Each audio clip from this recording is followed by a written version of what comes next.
Great. Kane Cornes, you just spent a day with the Brisbane Lions down here in Tasmania. Can you just give us a run through of what was involved?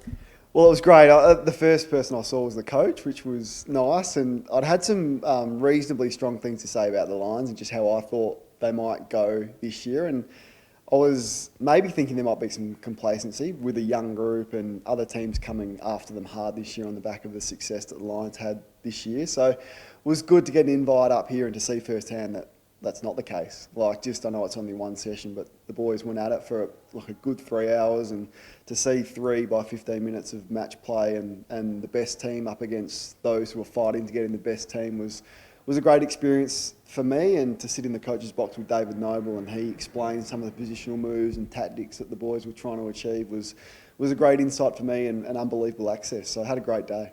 Was it quite different from what you were expecting?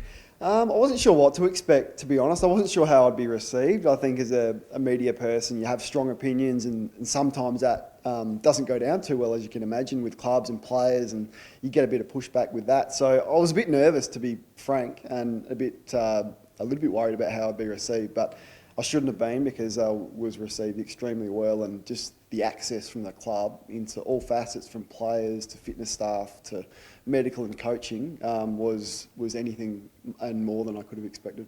And were there some key takeaways that you've learned that you could share with us?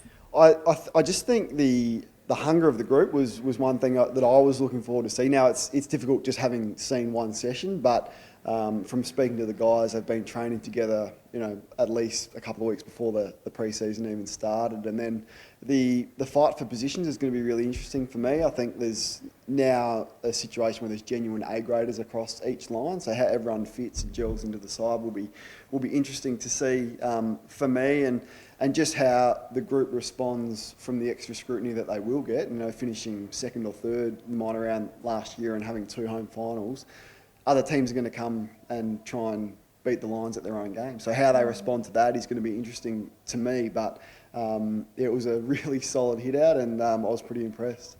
And you actually have quite a few connections with some of the coaches and players. Can you just give a bit of a run through of those? Yeah, well, I actually played a game with Lachie Neale, which is a long time ago now. I was coming towards the end of my career. I got dropped from the AFL side and played SANFL, and he was a young kid making his way at league level, and was drafted that year to Freo. So connection there, having been teammates. I think you've always got that small bond of having played footy with someone like that. Scotty Borlase, I played footy with at Port Adelaide. He's now got a coaching role at the Lions. So that was good. And just having played on guys like Daniel Rich before and seeing those guys and having a chat was great. And Dane Zork on these types of players that have been around for a while. So to sit at lunch with them and just have a casual chat and get to know them and know about their life away from footy was a great insight.